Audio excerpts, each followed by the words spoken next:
A couple weeks ago, I went to this coffee house, Better Buzz. Now, when I was there, I had this drink called Hazelnut Divinity. I remember loving the drink, thinking it was the best I'd ever had. For the next couple of weeks, it's all I wanted, to the point where I couldn't even enjoy other drinks. After a bit of begging, I had finally convinced my mom to take me back. I ordered the drink, took a sip, and it wasn't horrible, but also not as good as I remembered. It's just my expectations were so high, I forgot the parts that I didn't like I was slightly bitter, and instead only remembered the parts that I did like. I realized that every time I recalled the euphoria of the first sip, I failed to recall the parts that were not so divine, making it perfect in my head. But it was the idea of the coffee, not what it was, but what I wanted it to be. And remembering these little aspects of our lives, void of imperfection, is called nostalgia. Carrie Brownstein explains why nostalgia is so addicting. She says, "I feel like nostalgia is like a memory without the pain, and I think that feeling can be deceptively comforting." Nostalgia is one of the most powerful emotions, not because it comes in waves, but because it seeps into who we are. And that deceptively comforting feeling needs to be unpacked. So, let's brew a pot of how glorifying the past can halt the future, order a tall cup of how nostalgia promotes selective thinking, and finally, steam a shot of how big businesses capitalize off of memories instead of offering originality. Coffee has been said to stunt your growth, and in some ways, nostalgia does too. Unlike coffee, though, nostalgia stunts your future. When we glorify the past, we halt the future, and the progress we can achieve screeches to a stop because we are unable to let go of what was.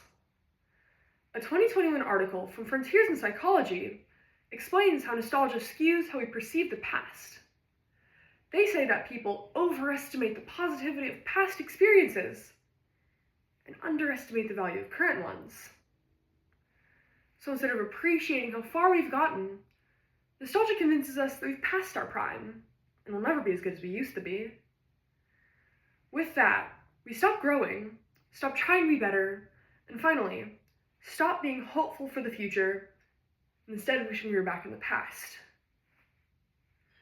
Nostalgia makes us feel like we're in a decline, even if the opposite is true, because we glorify the past to the point where we value it over the future.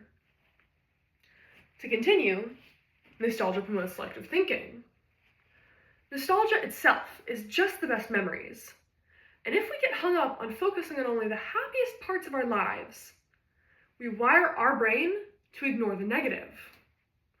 Nostalgia filters out the less positive aspects of our lives, like how our grandparents always seem to remember how a milkshake was a dime at their favorite restaurant, but conveniently forget how that same restaurant refused to serve people of color. This is one of the most common types of selective thinking, called cultural nostalgia. It happens when stories and history focus on the experiences of the majority and overlook the minority's point of view.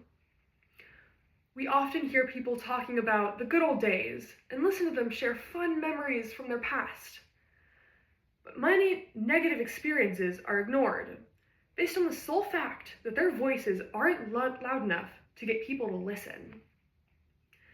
To add on, we as humans are created to remember less of the negative. According to psychologist Christine Bacho, who studied nostalgia for decades, people often recall their childhood and adolescent memories more fondly because they're painted with the emotions of time. She explains in an interview with the American Psychological Association that nostalgia tends to accentuate the positive and diminish the negative. Nostalgia doesn't reflect the past. It reflects what we want the past to be. It edits out the uncomfortable truths and leaves us with a glossy, polished version of the past that we believe in full. With only the knowledge we absorb, with nostalgia holding us back, we become lesser versions of ourselves. If we wish to gain back this knowledge and parts of ourself we lost in the forgotten memories, we must acknowledge our entire past and figure out the lessons we were taught through the challenges.